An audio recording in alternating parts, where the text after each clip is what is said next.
கணக்கு பார்க்கறதுக்கு வரி போட முடியுமா? ஏற்கனவே நிர்வாகம் வரி வாங்கிடுறேன், கணக்கு பார்க்கறது 228 கோடி ரூபா போடுறாங்க. அது ஒரு வருஷத்துக்கு. ரெண்டையும் கூட்டினா 656 கோடி ரூபா ஒரு வருஷத்துக்கு.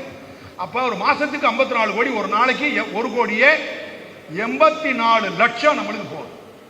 இப்படி போய் கிட்டத்தட்ட 34,000 கோயில்கள்ல வந்து அர்ச்சகர்கள் இல்லை, தெருவில் விட்டுட்டாங்க. 34,666 கோயில்கள் தெருவில் விட்டுட்டாங்க. காரணம், அந்த கோயிலோட அன்றாட வருமானம் வந்து 27 ரூபா 39 பைசா. அதுக்காகத்தான் நான் உங்க ஊருக்குலாம் வரணுன்றேன். என்னன்னா இந்த டேட்டா தெரியும். நான் அந்த டிபார்ட்மெண்ட்ல இருந்தவன், டிபார்ட்மெண்ட் போலீஸ் டிபார்ட்மெண்ட், அந்த டிபார்ட்மெண்ட்ல இல்ல.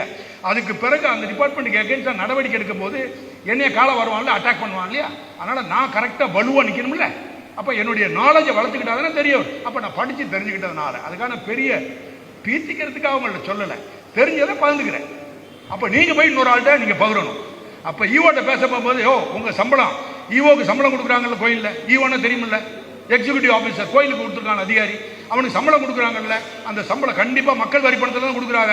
ஆமான்னு சொல்லுங்க. இல்லையா? சத்தியம். மக்கள் வரி பணம் தானே, மக்கள் வரி பணத்துல தான் கொடுக்குறாங்க. ஆமா ஆமா, மக்கள் வரி பணம் தானே கொடுக்குறாங்க.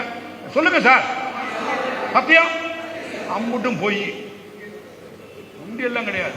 கோயிலோட வருமானம் கோயில் நிதியில இருந்து கொடுக்குறாங்க. எவ்வளவு தப்பு நடக்குது பாருங்க.